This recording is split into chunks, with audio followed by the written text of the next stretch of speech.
धन्यवाद प्रकट करता हूँ। जो विषय में दिया गया है उद्धार और चमत्कार, एक इंटरेस्टिंग सब्जेक्ट है, क्योंकि कई लोग इस दोनों को कंफ्यूज किया है, यानी कि उलझन में है कि उद्धार क्या है, चमत्कार क्या है। इस बात को लोगों को इतना, यानी कि दोनों के बीच में इसका अंदर लोगों को पता नहीं। कई लोग सोचते हैं कि उनके जीवन में कोई चमत्कार हो गया तो उद्धार हो गया या विश्वास हो गया, ऐसे सोच रहे हैं। ज्यादातर लोगों का मानना ये है कि परमेश्वर हमारे मेरे जीवन में कुछ ऐसे बड़ा काम किया है तो मैं ठीक हो गया या मेरा विश्वास हो गया। लेकिन इन दोनों के बीच में अंतर है, एक शारीरिक है, दूसरा एक आत्मिक है। इस दोनों अलग अलग समझना है। इस अध्ययन के दौरान इस दोनों के ऊपर हम विचार करेंगे, इन दोनों के अंदर को हम समझने की कोशिश करेंगे, और कौन सी बात हमारे लिए जरूरी है इस बात को भी हम जानेंगे। उद्धार हमें पता है जो हमारे आत्मा से संबंध रखता है, और चमत्कार है हमारे शरीर के साथ संबंध रखने वाले बात है। उद्धार एक अंदरूनी बदलाव है और चमत्कार एक शरीर में होने वाले परिवर्तन है। उद्धार परमेश्वर का कार्य है, चमत्कार कोई भी कर सकते हैं, क्योंकि बाइबल में भी हम देखते हैं दुष्टात्मा की शक्ति से भी लोग चमत्कार करते हैं।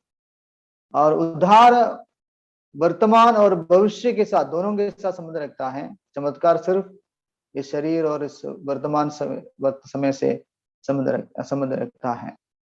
तो ऐसा हम बता सकते हैं, उद्धार परमेश्वर के उस कार्य के फलस्वरूप में हमारे जीवन में होने वाले बदलाव को दिखाता है या उसको बात को बताता है। पापमय जीवन से और आनंद दंड से उस आनंद जीवन की ओर आने के उस अनुभव को उद्धार के रूप में हम समझ सकते हैं। एक बदलने की सिलसिला है जो वर्तमान समय में पूरी जिंदगी में जीवन को बदलने के इस बात या एक बात है या एक सिलसिला है।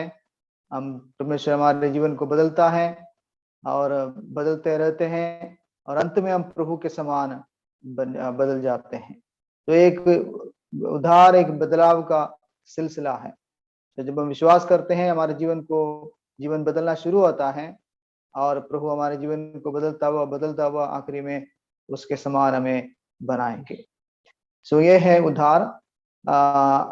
हम इस विषय को यूहन्ना रचित समाचार से आधारित हम देखेंगे। पिछले बार भी जेम्स अंकल भी इस सुसमाचार से आधारित होकर यीशु मसीह की ईश्वरियत के बारे में समझा रहे थे। हम भी वही यूहन्ना रचित समाचार में से इस विषय को हम इस बात को देखेंगे। 3 अध्याय में से हम विचार करेंगे उद्धार और चमत्कार क्या है। पहला हमारा अध्याय होगा 9वां अध्याय, जो कि आज हम देखेंगे। 9वां अध्याय में ये दोनों बात हम देखते हैं, यानी कि चमत्कार भी होता है और उसी समय वहां पर एक व्यक्ति का उद्धार भी होता है। सो दोनों विषय इसके अंदर हैं और दोनों की विशेषता 9वां अध्याय में से हम देखेंगे। और प्रभु चाहे तो कल हम 5वां अध्याय में से हम देखेंगे। जो एक व्यक्ति चमत्कार के इंतजार में 38 साल एक कुंड के किनारे में पड़ा था, लेकिन उसका कोई चमत्कार नहीं हुआ, चंगाई नहीं मिला। लेकिन जब प्रभु उनके जीवन में आया, उस समय उनके जीवन में उस चमत्कार को अनुभव करते हुए हम देखते हैं। लेकिन इस अध्याय में एक समस्या है, वो व्यक्ति का उद्धार हुआ है या नहीं हुआ है, इसके बारे में कोई विवरण वो अध्याय नहीं दे रहे। चमत्कार जरूर हुआ, लेकिन वो व्यक्ति विश्वास किया है नहीं किया है, इसके बारे में हमें जानकारी नहीं है। उसके बाद हम देखेंगे पहला अध्याय, यहाँ पर कुछ लोग प्रभु के पास आकर उद्धार को अपने जीवन में पाते हैं, लेकिन उस अध्याय में कोई चमत्कार नहीं है। ठीक है, इसलिए हम इसमें से समझ सकते हैं उद्धार के लिए हर बार चमत्कार होना जरूरी नहीं है। ये परमेश्वर का कार्य है, लोगों को बदलने का, प्रभु के पीछे चलने के लिए प्रभु के पास आने के इस बात को बताते हैं। ये पहला अध्याय में है। और आज हम नौवा अध्याय में से कुछ बातों को हम विचार करेंगे। नौवा अध्याय में हम आएंगे, यूहन्ना रचित सुसमाचार नौवा अध्याय, उसमें से कुछ आयतों को हम पढ़ेंगे।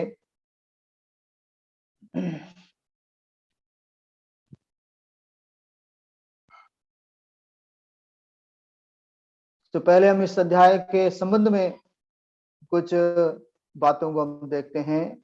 हम शायद मैं आशा करता हूं लगभग सभी लोग इस अध्याय के घटना से परिचित होगा। इस अध्याय में एक घटना है जो एक व्यक्ति के साथ संबंध रखता है, यानी कि एक जन्म के अंधा है। उस अंधे के जीवन में परमेश्वर प्रभु का कार्य, और उस व्यक्ति के जीवन में उसके उसके इसके कारण वो क्या कुछ अपने जीवन में जो उनके जीवन के साथ होता है, इस बात को हम देखते हैं। उस व्यक्ति के बारे में ज्यादा जानकारी नहीं है, लेकिन उस व्यक्ति के साथ क्या कुछ होता है इसके बारे में इस अध्याय में विवरण है। और इस अध्याय को पढ़ते समय हम ध्यान कर सकते हैं, इस व्यक्ति को कई लोग देखते हैं और अलग अलग विचार उसके बारे में प्रकट करते हैं, या अलग अलग बातें उस व्यक्ति के विषय में बताते हैं।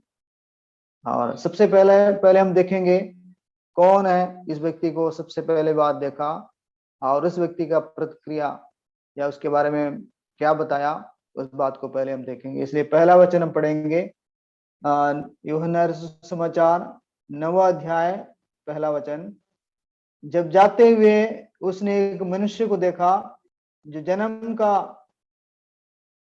अंधा था। तो ये वचन हम देखते हैं यीशु मसीह के बारे में। यीशु मसीह जाते समय एक मनुष्य को देखा जो जन्म का अंधा था। हम देखते हैं यीशु मसीह है सबसे पहला जो व्यक्ति है इस जन्म के अंधे को देखता है। इसके अंदर हम ध्यान करेगा तो 5 प्रकार के लोग इस व्यक्ति को देखते हैं और 5 प्रकार की बातें इसके बारे में बताते हैं, या इन लोगों के दृष्टिकोण अलग अलग थे। और सबसे पहले हम देखते हैं प्रभु यीशु मसीह इस व्यक्ति को देखता है, और उसके बारे में किस मनसा से इस व्यक्ति को देखा है वो प्रभु के कार्यों से हमें पता चलता है। यीशु मसीह इसके बारे में ज्यादा कुछ नहीं बताते हैं, लेकिन प्रभु के कार्य इस व्यक्ति के बारे में या इसके बारे में प्रभु का क्या विचार था, क्या दृष्टिकोण, किस दृष्टिकोण से यीशु मसीह इस व्यक्ति को देखा, इस बात को हम देखते हैं। यीशु मसीह का देखने का नजरिया कुछ अलग था। बाकी लोग उस व्यक्ति के जीवन में से कुछ गलतियां ढूंढने की कोशिश किया, लेकिन यीशु मसीह उस व्यक्ति के जीवन को बदलने की मनसा से उस पर दृष्टि किया। हम देखते हैं हम सबके जीवन में हमें इस बात को पता चलता है। ये व्यक्ति बैठा हुआ भीख मांगने वाला एक व्यक्ति था। नीचे के आयतों में पढ़ते समय हम देख सकते हैं ये व्यक्ति जन्म का अंधा है और सड़क के किनारे बैठकर भीख मांगता था। और उस दौरान काफी सारे लोग इस व्यक्ति को देखा होगा, लेकिन उन लोगों के देखने से इस व्यक्ति के जीवन में कोई फर्क नहीं पड़ा, कोई खास बात नहीं हुआ। लेकिन जब यीशु मसीह का दृष्टि उस व्यक्ति के ऊपर पड़ा, हम देखते हैं उस व्यक्ति के जीवन में उस दिन परिवर्तन आया। तो प्रभु यीशु मसीह का कृपा दृष्टि जब एक व्यक्ति के जीवन में होता है, उस दिन से उनके जीवन एक नए सिरे से एक नया जीवन या एक अलग प्रकार के जीवन हो जाता है। आप संसार में बहुत सारे लोग आपको देखता होगा या आप देखते होंगे लोगों को, लेकिन उससे कोई फर्क नहीं पड़ता जब तक प्रभु की कृपा दृष्टि हमारे ऊपर नहीं पड़ता। इधर मेरे सुनने वाले लोगों को, भाइयों को और बहन लोग स्मरण करते होंगे जब पहली बार प्रभु की कृपा दृष्टि आपके जीवन में हुई, तब आपके जीवन किस हालात में था और किस प्रकार प्रभु आपके जीवन को बदला, आप अपने जीवन में से अनुभव कर सकते हैं। जब प्रभु की कृपा दृष्टि हमारे जीवन में होता है, उस दिन से हमारे जीवन बदलना शुरू होता है, कुछ नया हमारे जीवन में होता है। उस दिन से हम नए सिरे से हम जीवन बिताना आरंभ होता है। जो प्रभु के दृष्टि इस व्यक्ति के जीवन में पड़ना उसके जीवन के लिए एक नई शुरुआत के रूप में हम देख सकते हैं। इस व्यक्ति के जीवन को बदलने की मनसा से प्रभु इसके ऊपर दृष्टि किया। उसके बाद हम देखते हैं इस व्यक्ति को यीशु मसीह के चेले देखते हैं, और जब चेलों ने इस व्यक्ति को देखा तो हम देखते हैं उन्होंने उनके पाप को उनको स्मरण आया। इसमें लिखा है, चेले पूछ रहे हैं, चेलों ने उससे पूछा, हे रब्बी, किसने पाप किया था, क्या ये अंधा जन्मे, इस मनुष्य ने या उसके माता पिता ने? चेले लोग इस व्यक्ति को देखा, उनका दृष्टिकोण कुछ अलग था। उनको उस व्यक्ति के पाप स्मरण आया, या ये एक उस समय के प्रचलित धारणा थी कि किसी पाप के वजह से ही इस प्रकार का कोई बीमारी होता है। लेकिन हम देखते हैं प्रभु यीशु मसीह इस धारणा को शिष्यों के मन से दूर करता है, और एक सही या एक उचित कारण इसके लिए, इसके पीछे का एक उचित कारण या सही कारण यीशु मसीह उनको बता रहे हैं। सो चेलों के दृष्टिकोण कुछ अलग था, और लेकिन उस बात को यीशु मसीह बदलते हुए हम देखते हैं। तीसरा ग्रुप है, इसके अंदर देखते हैं वो उनके पड़ोसी हैं। जब हम 8वां वचन से नीचे को पढ़ाते हैं, तब पड़ोसी और जिन्होंने उसे पहले भीख मांग के देखा था, उस व्यक्ति ने उनको देखा। पड़ोसी लोगों ने उसको देखा तो उनका धारणा भी कुछ अलग थे। उन्होंने कोई बताया ये वो व्यक्ति है, किसी ने बताया उसके समान है। सो अलग अलग विचार बताते हैं। इसका कहने का जो तात्पर्य है, वो लोगों को पता है प्रभु यीशु मसीह इस व्यक्ति को चंगा किया है, लेकिन प्रभु के कार्य को वो अंगीकार करना नहीं चाहता है। वचन की सच्चाइयों को वो मानना नहीं चाहते हैं, या प्रभु की बातों को वो लोग अंगीकार करना नहीं चाहते, इसलिए इस प्रकार की बातें वो लोग बताते हैं। उसके समान है, इसके जैसा कोई है। सो लोगों का मन के विचारधाराओं को हम देख सकते हैं। एक व्यक्ति का, किसी भी व्यक्ति का जो मनुष्य का जो विचार है एक समान नहीं होता। वो लोग हमेशा अलग अलग विचार रखते हैं, लेकिन हमें जब तक हम परमेश्वर के वचन के पास नहीं आता, हम सही बात को पहचान नहीं पाएंगे। 100 लोग हैं तो 100 मत हैं, 100 बातें हैं। सो लोग इस प्रकार के कंफ्यूजन में पड़े हैं। संसार में बहुत सारे ऐसे बातें हैं, लेकिन कौन ऐसे लोगों को सच्चाई का मार्गदर्शन करेगा, या सच्चाई कैसे लोगों को पता चलता है? ये सिर्फ और सिर्फ परमेश्वर का वचन ही है। ये परमेश्वर का वचन ही है एकमात्र सच्चाई जो लोगों को सही मार्ग दिखा सकता है। लेकिन दुख की बात यह है कि लोग इस सच्चाई को मानना नहीं चाहता, सत्य को ग्रहण करना नहीं चाहता। ये लोगों के जो एक मन के विचार है, लोगों की एक दशा, आत्मिक दशा है। इस बात को यहाँ से हम सीख सकते हैं। और चौथा जो ग्रुप है, हम 13 वचन से पढ़ते हैं। फरीसी लोग हैं। फरीसी लोग इस व्यक्ति को देखा तो उनका अलग अलग विचार है। इस व्यक्ति को ठीक करने वाले को दोषी ठहराता है, और उसके बाद इस व्यक्ति को आखिरी में बताते तुम पाप में जन्मा है, और आखिरी में फरीसी लोग इस व्यक्ति को उनके समाज से बाहर निकालता है। ये उनका प्रतिक्रिया इस प्रकार के थे। फरीसी लोग इस बात को देखा, इस आश्चर्य कर्म से उनके जीवन में कोई फर्क नहीं पड़ा। तो व्यक्ति जन्म से अंधा था, प्रभु ने एक महान कार्य किया, इसका बिल्कुल भी प्रभाव उन लोगों के जीवन में नहीं पड़ा। वो लोग इस बात से जरा सा भी चिंतित नहीं थे कि ये व्यक्ति का दशा किस प्रकार के थे। ये व्यक्ति ठीक हो गया, व्यक्ति के जीवन में बहुत बड़ा अद्भुत कार्य हो गया, इसके बारे में वो लोगों ने बिल्कुल भी नहीं सोचा। ये इनका सोच और विचार बिल्कुल ही अलग थे। अलग प्रकार के सोच और विचार रखने वाले लोगों को हम यहाँ पर देखते हैं। जो पहले जब इस व्यक्ति को देखा, इस व्यक्ति को चंगा करने वाले व्यक्ति को गलत साबित किया, उसके बाद उस व्यक्ति को गलत साबित किया, उसके बाद उस व्यक्ति को समाज से बाहर निकाल दिया। ये उस फरीसी लोगों का प्रतिक्रिया के रूप में हम देखते हैं। और पांचवा ग्रुप है और कोई नहीं, हम 20 वचन में पढ़ते हैं, वो उनके माता पिता है। माता पिता भी इस वक्त उनका साथ नहीं, उस व्यक्ति का साथ नहीं दिया, क्योंकि वो लोग डरते थे, समाज से डरते थे, फरीसी लोगों से डरते थे। और क्योंकि लोग बताया था कि अगर कोई यीशु को मसीह करके मानेगा तो उनको आराधनालय में से निकाल देंगे, ऐसे बताए हुए थे। इस कारण डर के मारे अपने बेटे के जीवन में जो महान कार्य हुआ है उस बात को बताने के लिए लोग इनकार किया।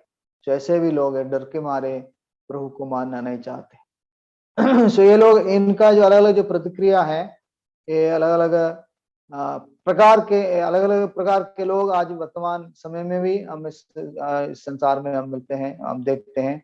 ऐसे लोगों के स्वभाव को दर्शाता है।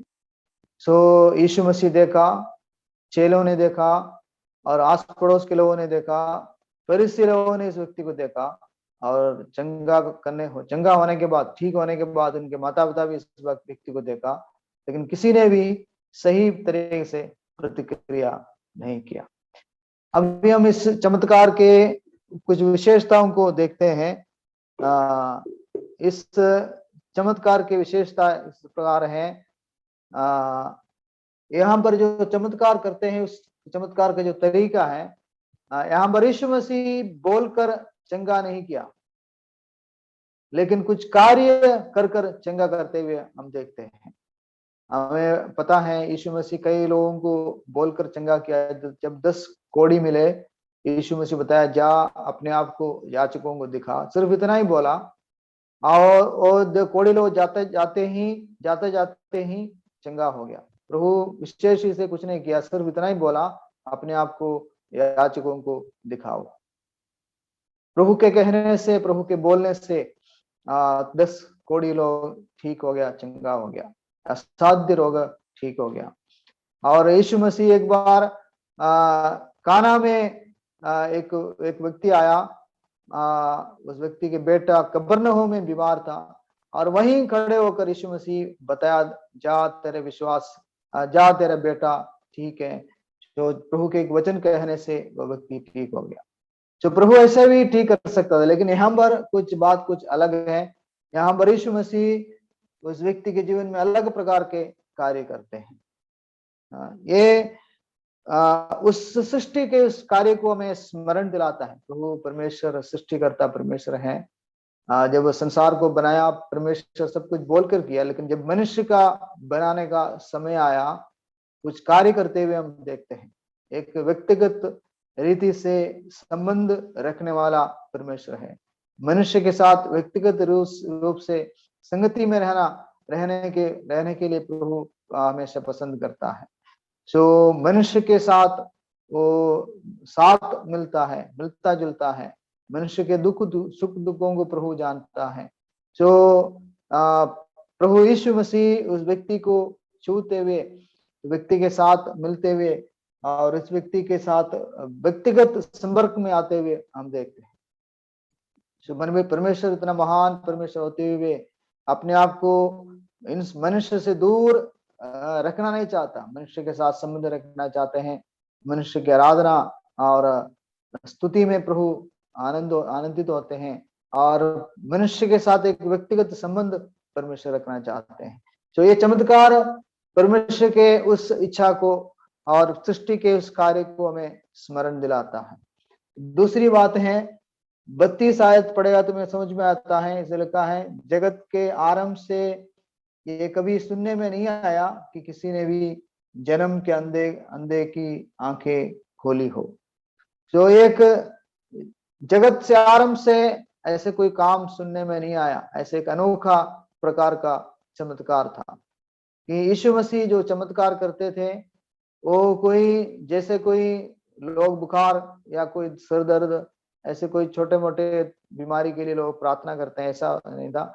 प्रभु यीशु मसीह के चमत्कार असाध्य रोगों से संबंध रखता था। ऐसे बीमारी और ऐसे जो समस्या थे जो आम इंसान से इसको, आम इंसान के वश में नहीं था, वश की बात नहीं था, आम इंसान से इसको ठीक नहीं होता था। जन्म के अंधे और ऐसे लकवे के मारे और ऐसे कार्य करते थे जो सिर्फ परमेश्वर ही कर सकता था। और प्रभु के कार्य कुछ अनोखे प्रकार का चमत्कार है जो जगत के आरंभ से ऐसे कोई चमत्कार किसी ने नहीं सुना, नहीं देखा। फिर भी हम देखते हैं इस प्रकार के चमत्कार होने से सब लोग आश्चर्यचकित जरूर हो गया, लेकिन किसी ने भी विश्वास नहीं किया। इस बात को यहाँ से हम देखते हैं, सिर्फ उस व्यक्ति के अलावा और कोई व्यक्ति विश्वास नहीं किया। और जगह में पढ़ते हैं प्रभु के अद्भुत कार्यों को देखकर लोग विश्वास किए, लेकिन इस संदर्भ में, इस अध्याय में हम देखते हैं इतना बड़ा ऐसा एक चमत्कार जो किसी जगत के आरंभ से नहीं हुआ, ऐसे एक चमत्कार होने के बावजूद कोई भी व्यक्ति विश्वास करते हुए हम नहीं देखते। लोगों का मन, लोग अपने मन को कठोर किया, सत्य को इनकार किया और प्रभु के कार्य को अंगीकार करना नहीं चाहा। और प्रभु लोग आश्चर्यचकित जरूर हो गए, लोग परेशान जरूर हो गए और उसके बारे में भला बुरा जरूर कहा, लेकिन सही प्रतिक्रिया किसी ने भी नहीं किया। तो इस समय यह निष्कर्ष मिलता है, इस अध्याय में चमत्कार जरूर हुआ, लेकिन चमत्कार की वजह से कोई भी प्रभु के पास आते हुए हम नहीं देखते हैं, यानी कि अन्य लोग। बल्कि यहाँ पर लेकिन एक बात, एक महत्वपूर्ण बात जो इस अध्याय में से हम देखते हैं, जो व्यक्ति को यीशु मसीह चंगा किया, जब यीशु मसीह ने इसको सुनने में आया कि उस व्यक्ति को इन्हें बाहर निकाल दिया, यीशु मसीह दोबारा जाकर उस व्यक्ति को मिलता है। वो उनको पूछते हैं, क्या तुम विश्वास करना क्या तुम विश्वास करना चाहते हो? उसने कहा, हाँ मैं विश्वास करना चाहता हूँ। और 38 वचन में हम देखते हैं, उसने कहा, हे प्रभु मैं विश्वास करता हूँ, और उसे दंडवत किया। यीशु मसीह पहले उससे पूछा है, क्या तू परमेश्वर के पुत्र पर विश्वास करता है? तो यीशु मसीह अपने आप को इस व्यक्ति के ऊपर प्रकट करता है। तो इस अध्याय में से एक बात बताकर एक जरूरी बात जो हमें जानना है, इस अध्याय में हम देखते हैं दो घटनाएं होते हैं। एक है उस व्यक्ति के शारीरिक चंगाई हो गया। पहले यीशु मसीह इस व्यक्ति के जीवन को चंगा किया, वो चमत्कार है। तो चमत्कार उनके शारीरिक चमत्कार है, लेकिन वो चमत्कार होना ही काफी नहीं था। यीशु मसीह इस व्यक्ति को दोबारा मिलता है। आज जो लोग चमत्कार के पीछे जाते हैं, चमत्कार जरूर होता है, प्रभु दया करके अनुग्रह करके हमारे जीवन को चंगा करता है, ठीक करता है, लेकिन प्यारों इस बात को समझना है उतना काफी नहीं है। हमें दोबारा यीशु मसीह को, अपने पापों की माफी के लिए हमें यीशु मसीह को मिलने की जरूरत है। यहाँ पर इस बात को देख, यीशु मसीह इस व्यक्ति को चंगा कर ऐसे नहीं छोड़ा, दोबारा उस व्यक्ति को जाकर मिला। आप ठीक हो गया, वो इतना ठीक है, लेकिन वो आपका पूरी रीत से आपका बचाव नहीं हुआ। वो सिर्फ आपके शरीर में आपको चंगाई प्राप्त हुआ, लेकिन आत्मिक चंगाई कुछ और बात है जो प्रभु यीशु मसीह पर विश्वास करने से हमें मिलता है, जो हम यहाँ पर हमने पढ़कर सुना। 38 अध्याय में लिखा है, क्या तू विश्वास करना चाहता है? पहले मैंने पूछा, क्या तू विश्वास करता है? और वो कहता है, मैं विश्वास करना चाहता हूँ। तो कौन है कि मैं उस पर विश्वास करूं? और यीशु मसीह अपने आप को उस पर प्रकट करता है परमेश्वर के पुत्र के रूप में। यहाँ पर इस फर्क को समझना है। पहले भी उस व्यक्ति यीशु मसीह को देखा, लेकिन उस व्यक्ति को उद्धारकर्ता के रूप में नहीं पहचाना, और यीशु मसीह वहां पर इस रीत से उसके सामने पेश नहीं आया, सिर्फ चंगा करने वाले के रूप में वहां पर उस व्यक्ति को समझा है। सो हमें यीशु मसीह को सिर्फ चंगा करने वाले के रूप में नहीं, यीशु मसीह को परमेश्वर के पुत्र यानी कि स्वयं परमेश्वर है, हमारे उद्धार करता है, हमें बचाने वाला, पापों से छुड़ाने वाला है। इस रीति से भी हमें साफ रीति से इस बात को समझकर प्रभु के पास आना है। जो वो व्यक्ति चंगा होकर मुझे विश्वास हो गया करके इसे बताकर चला नहीं गया। यहाँ पर यीशु मसीह इस व्यक्ति को दोबारा मिलकर उस व्यक्ति को सही मार्ग पर, सही विश्वास पर लेके आता है। तो इस बात का हमें ध्यान रखना है। आपके जीवन में कोई चमत्कार हो गया तो काफी नहीं है, आपको प्रभु यीशु मसीह को अपने उद्धारकर्ता प्रभु के रूप में अंगीकार करने की जरूरत है, उद्धारकर्ता के रूप में प्रभु को समझने की जरूरत है और उस प्रभु की आराधना करने की जरूरत है। बल्कि मैं विश्वास करता हूं और उससे दंडवत किया। इसका मतलब है यीशु परमेश्वर है, यीशु प्रभु है, आराधना के योग्य है। तो यहाँ पर इस व्यक्ति के शारीरिक चंगाई भी हो गया और आत्मिक चंगाई भी हो गया, यानी कि शारीरिक आंखें भी खुल गए और इस व्यक्ति की आत्मिक आंखें भी प्रभु खोल दिया। सो चमत्कार होना काफी नहीं है, लेकिन हमारे आत्मिक आंखें खोलना जरूरी है। लेकिन यहाँ पर एक और बात हम देख सकते हैं, वो ये है कि जबकि उस व्यक्ति का आत्मिक आंखें प्रभु खोल दिया, वहां पर जो लोग अविश्वास की दशा में रहने वाले थे उनके बारे में प्रभु यीशु मसीह क्या कहते हैं। इसमें लिखा है 29 में 39 में लिखा है, जब यीशु ने कहा मैं इस जगत में न्याय के लिए आया हूं, ताकि जो नहीं देखते हैं वे देखें और जो देखते हैं वे अंधे हो जाए। तो यीशु मसीह जबकि एक व्यक्ति की आत्मिक आंखें, शारीरिक और आत्मिक आंखें खोल दिया, और लेकिन कुछ लोगों की आत्मिक आंखें बंद किया गया क्योंकि वो अविश्वास की दशा में रहते थे, वो विश्वास करना नहीं चाहते थे, सत्य को अंगीकार करना नहीं चाहते हैं। और जबकि प्रभु ने एक बहुत बड़ा चमत्कार किया, उस चमत्कार को अंगीकार करना नहीं चाहता है, उस बात पर विश्वास करना नहीं चाहता, ऐसे व्यक्ति को समाज से, उनके बीच में से निकाल दिया। ऐसे लोगों के बारे में बताते हैं, ऐसे लोग आत्मिक रीति से अंधे हो गए। एक व्यक्ति के शारीरिक आंखें प्रभु खोल दिया, लेकिन आत्मिक आंखें, कुछ लोगों की आत्मिक आंखें बंद किया गया। ऐसे लोगों के बारे में लास्ट वचन में पढ़ते हैं, तुम देखते हैं लेकिन तुम विश्वास नहीं करते हैं, इसलिए तुम्हारा पाप बना रहता है। तो इस अध्याय में पाप के बारे में भी जिक्र है। चेले उस व्यक्ति को पाप ढूंढना चाहा और फरीसी लोग पाप के बारे में अपना विचार रखा, लेकिन यीशु मसीह पाप के बारे में सही मतलब यहाँ पर निकालता है। पापी लोग कौन है? यीशु मसीह इन लोगों को दोषी करार करते हैं और दोषी ठहराते हैं। तो जब प्रभु लोगों को दोषी ठहराता है, वास्तव में दोषी हो जाते हैं।